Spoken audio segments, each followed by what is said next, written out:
Hello दोस्तों, आप सबको मेरा प्यार भरा प्रणाम। कैसे हैं आप सब? उम्मीद करता हूँ ठीक होंगे, स्वस्थ होंगे, मस्त होंगे। मैं भी हूँ बिल्कुल बढ़िया।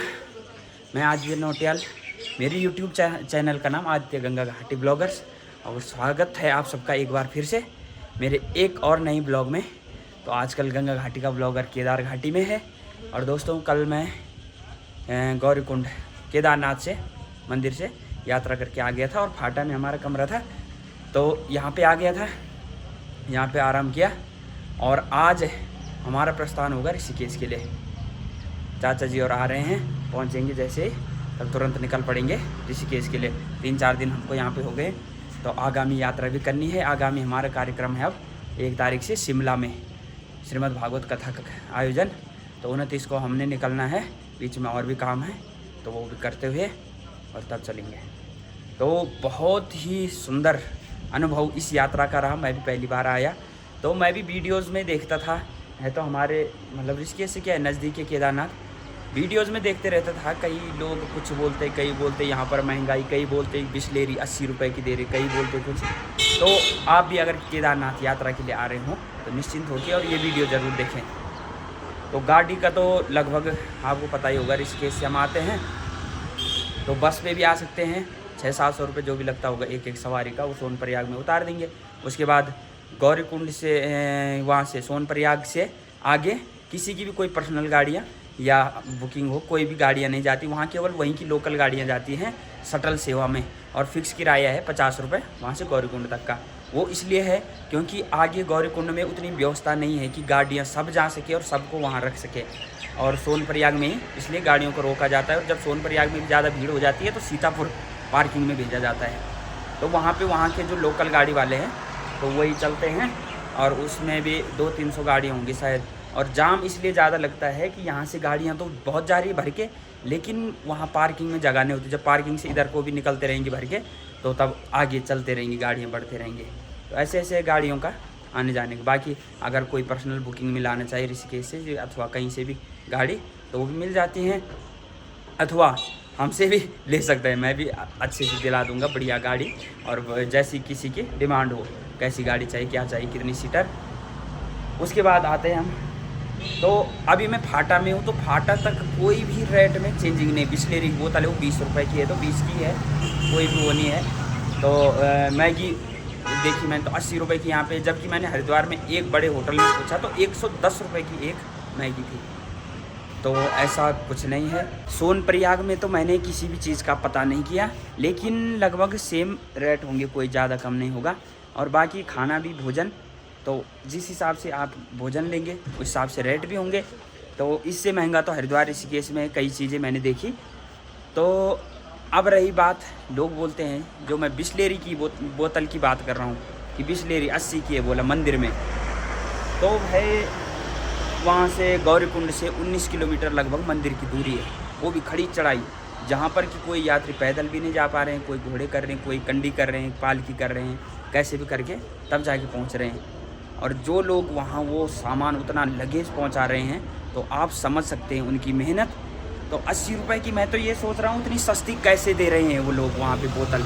अब एक आदमी कितना ही ले जाएगा एक बार में पीठ में। 3 पेटी कर रखे उन्होंने, 12 दूनी 24, 12 3 36 लीटर पानी।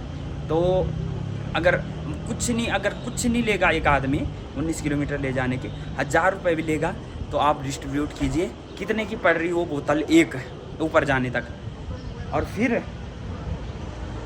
कई लोग, अब ये रेट ऐसा हो रहा है, अपनी व्यवस्था अपने आप लेके चलो घर से, और किसी पे दोष आरोपित मत करो कि ये महंगा है, ये सस्ता है, ये ऐसा है, ये वैसा है।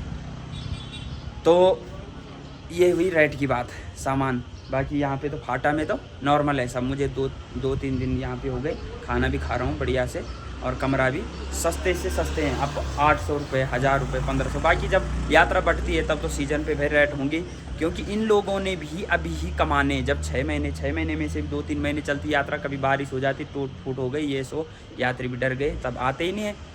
तो ये होटल भी 6 महीने चलने वाले हैं, इन्होंने भी अपना निकालना है। बेचारों ने लाखों रुपए लीज पे किसी ने ले रखी, जिन्हें कुछ वर्कर हैं जो उनकी दिहाड़ी मजदूरी भी देनी है।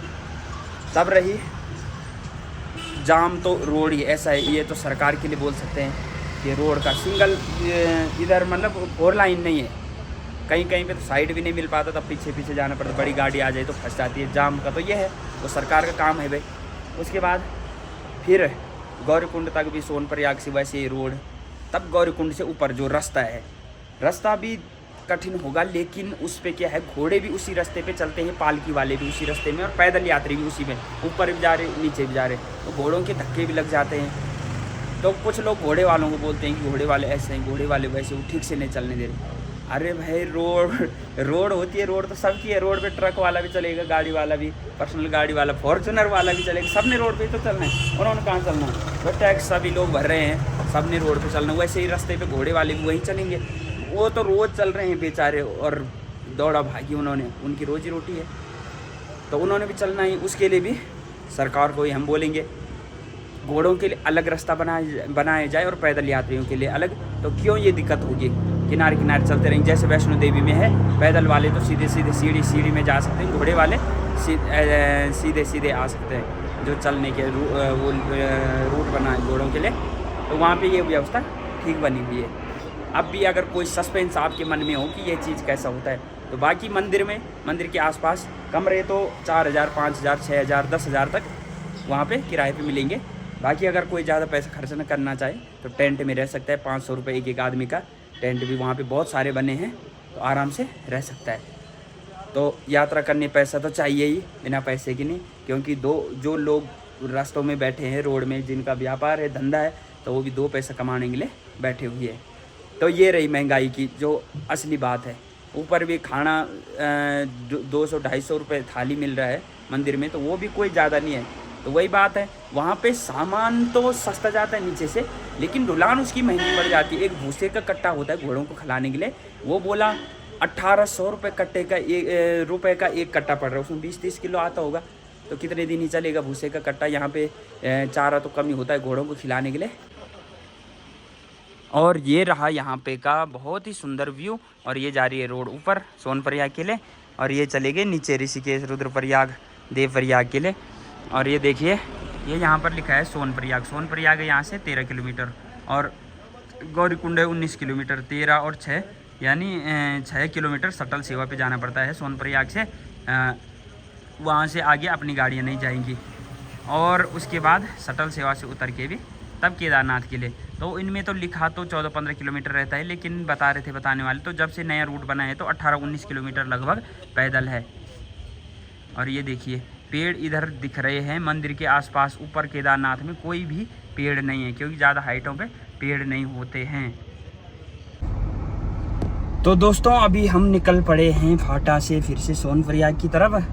सीतापुर पहुंचने वाले हैं, और चाचा जी और भी पहुंचने वाले हैं गौरीकुंड से सोनप्रयाग, और तब निकलेंगे सीधे डायरेक्ट ऋषिकेश। दोस्तों, हम आ गए हैं उससे भी और आगे, सीतापुर जो पार्किंग है उससे थोड़ा पहले, क्योंकि उसके बाद कहीं रुकने के लिए नहीं है। तब सिंगल रोड है, और वहाँ पे से तो वैसे ऊपर जाने नहीं देते, लेकिन हम फिर भी चल जाएंगे ऊपर। बोल देंगे त्रिजुगनारायण जा रहे हैं हम, तब जाने देंगे, नहीं तो वहाँ से बोलते हैं कि सीतापुर पार्किंग में ही जाओ, ऊपर नहीं जाना है, ऊपर भीड़ हो रही, तो ऊपर जाएंगे। और इसलिए नहीं जा रहे हैं, बीच में रुक नहीं पाएंगे, या फिर तो पार्किंग पे लगाओ गाड़ी, या त्रिजुगनारायण रोड पे पार्क करो कहीं। तो मैं यहीं पे रुका हूँ। चाचा जी लोग पहुँच गए, बल टैक्सी स्टैंड के पास पहुँचने वाले। वहाँ पे जाम होता ही है थोड़ा, जब गाड़ियाँ ऊपर से नीचे से ऊपर जाएंगी, तब वहाँ जगह खाली होगी, तब ऊपर वाली नीचे आएंगी, तो वहाँ पे से वहाँ पे आएंगे, तो तब मैं गाड़ी लेके वहाँ पे निकलूँगा। दोस्तों, 2:30 बज चुके हैं, और हम पहुँच गए हैं गुप्तकाशी, और यहाँ पे खाना पीना खा के फिर निकलेंगे आगे। रात को 9, 10, 11 बजे तक, जितने बजे तक पहुँचेंगे ऋषिकेश। दोस्तों, ये यहाँ पे जाम लग रखा है, क्योंकि यहाँ पर रोड पतली है, इसलिए यहाँ पे 1 वे कर रखा है। पहले एक तरफ के गाड़ी वाले आएंगे, फिर दूसरी तरफ वाले जाएंगे। पहले एक तरफ से रोकेंगे, फिर दूसरी तरफ। तो ये देखिए, पूरी गाड़ियों की लाइन लग गई है भाई, बहुत लंबी यहाँ पे।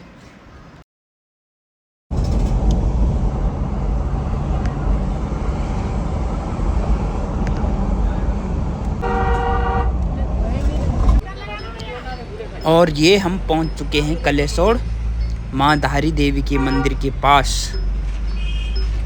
हे मेरी हे धारी की देवी माँ, भगवती तू देणी भई जय। दोस्तों 9 बज चुके हैं और हम पहुंच गए हैं ऋषिकेश घर पे। तो बाकी आप हिसाब लगा दीजिए कितने घंटे हमको सोनप्रयाग से ऋषिकेश आने में लगे हैं। टाइम मैंने बताया है कितने बजे कहाँ से चली, कितने बजे कहाँ से। गुप्त काशी में रुके थे थोड़ा, और मेरे हिसाब से तो लगभग 7 घंटे हमको लगे। गाड़ी तो बत्ती बना रही थी भाई, गोली की रफ्तार से चल रही थी। और स्कॉर्पियो चलने के लिए भी है, बड़ा घोड़ा है, हाथी है सीधे। तो बीच में तो कहीं पे दिक्कत है ज़रा, अगस्त्यमुनि तक कहीं सिंगल वे है, 1 वे है रोड ना। तो सिंगल है तो कभी 1 वे कर रहे हैं, तब पहले एक तरफ से भेजो तब दूसरी तरफ से, इसलिए भी टाइम लग रहा है। तो ये सब सरकार को ध्यान देना चाहिए इस चीज़ पे भी, जो कि हमारे सनातन धर्म का पूरे देश भर का मुख्य ये है, ये तो आस्था का केंद्र बाबा केदार। तो यहाँ के लिए तो करना चाहिए, और लोगों को सुगम रहे आने जाने में, और गाड़ियों को कोई दिक्कत ना हो। तो बाकी आप वीडियो में देखना कैसी लगी मेरे द्वारा दी गई जानकारी अथवा जो भी है। तो वीडियो को देखने के लिए धन्यवाद, बने रहे मेरे साथ, फिर मिलेंगे अगले ब्लॉग में। और वीडियो को लाइक करें, शेयर करें और कमेंट करें, और जिन लोगों ने अभी तक चैनल को सब्सक्राइब नहीं किया वो सब्सक्राइब कर दें। जय देव भूमि उत्तराखंड, जय हर हर महादेव, जय बाबा केदार।